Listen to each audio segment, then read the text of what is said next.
Welcome back to my channel. Today we're diving into one of the most pivotal cases in American legal history, Furman versus Georgia.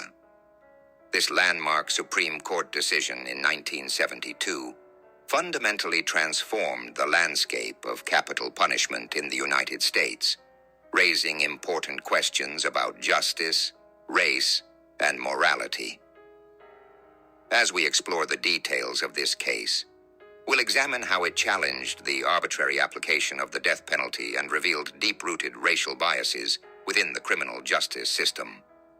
We'll also discuss the court's controversial ruling and its lasting impact on the future of capital punishment in America. So whether you're a legal enthusiast, a history buff, or just curious about the complex interplay of law and ethics, stick around as we unravel the story of Furman v. Georgia and its significance in today's society. Let's get started. Furman v. Georgia, a landmark case in death penalty jurisprudence background.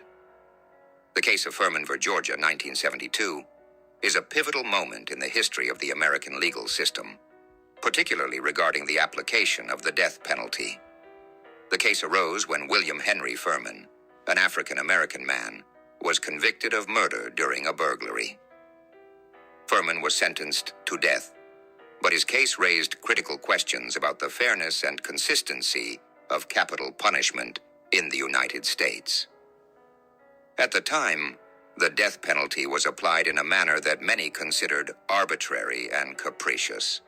Each state had its laws regarding capital punishment, and the lack of uniformity led to significant disparities in how the death penalty was imposed.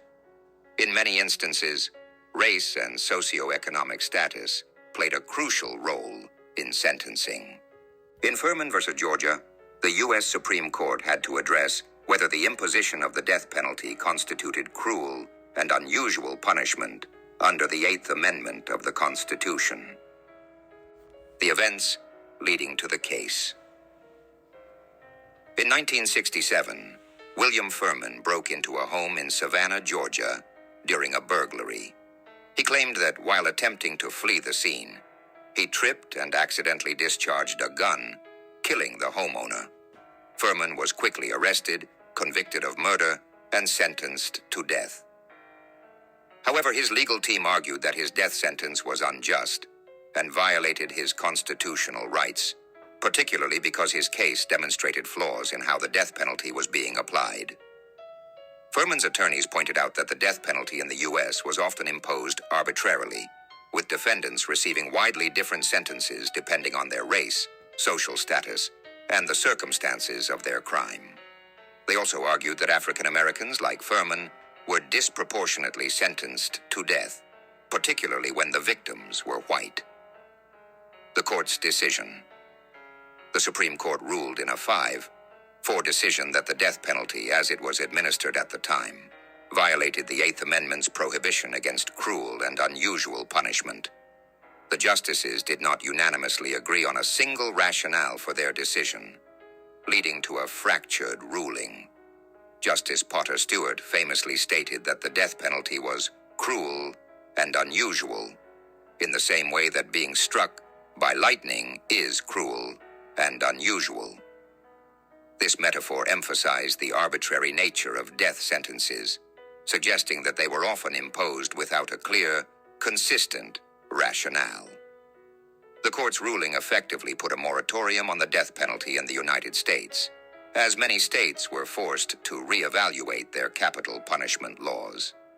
The justices indicated that the existing death penalty statutes lacked the necessary guidelines to ensure fair and consistent application, and they highlighted the potential for racial bias and discrimination within the system. Race and the death penalty. The role of race in the Furman case is particularly significant. Statistical evidence presented during the trial demonstrated that the death penalty was disproportionately applied to African American defendants compared to their white counterparts, especially in cases involving white victims. This disparity raised concerns about systemic racism within the criminal justice system. The The justices acknowledged that race influenced who received death sentences, reinforcing the argument that the death penalty, in its then current form, was fundamentally flawed. The case highlighted broader issues of racial discrimination in the justice system, leading to further scrutiny of capital punishment and its implementation across the nation. Many observers noted that the decision had the potential to rectify some of the inequities that had plagued the system, making it a watershed moment in civil rights discourse. Significance of the case. The significance of Furman v. Georgia extended beyond its immediate impact on the death penalty. The ruling forced states to reconsider their capital punishment statutes, leading to a temporary halt in executions across the country.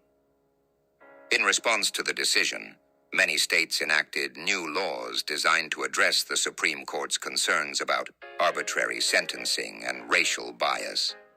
Subsequent cases, such as Gregg v. Georgia, 1976, would eventually reinstate the death penalty under revised statutes that included guidelines intended to limit discretion in sentencing. However, the discussions ignited by Furman have persisted, highlighting ongoing debates about the morality and efficacy of capital punishment in the United States. Fairness of the case. In evaluating whether Furman v. Georgia was a fair case, it is essential to recognize the complexity of the issues involved. The decision was undoubtedly influenced by the societal context of the 1970s, when civil rights movements were gaining traction, and the flaws in the justice system were becoming increasingly visible. The ruling exposed the inherent biases and inconsistencies within capital punishment, providing a platform for reforms. In my opinion, the Furman decision was justified, given the overwhelming evidence of racial discrimination and arbitrary sentencing in capital cases. The court's recognition of these issues was a critical step toward ensuring that the death penalty would be applied fairly and uniformly if it were to exist. In conclusion, the Furman v. Georgia case represents a watershed moment in the discourse surrounding the death penalty in the United States. By exposing the systemic flaws and racial biases in the application of capital punishment, the Supreme Court compelled states to reconsider their approaches to this contentious issue. The ruling not only halted executions, but also initiated a broader dialogue about justice, fairness, and the moral implications of capital punishment. While the reinstatement of the death penalty would later occur, the legacy of Furman remains significant, as it continues to shape discussions about race, justice, and the ethics of capital punishment in America today. I hope you guys found this video very educational and helpful in understanding the Furman v. Georgia case. Make sure to like and subscribe, and I'll catch you on the flip side. Peace out!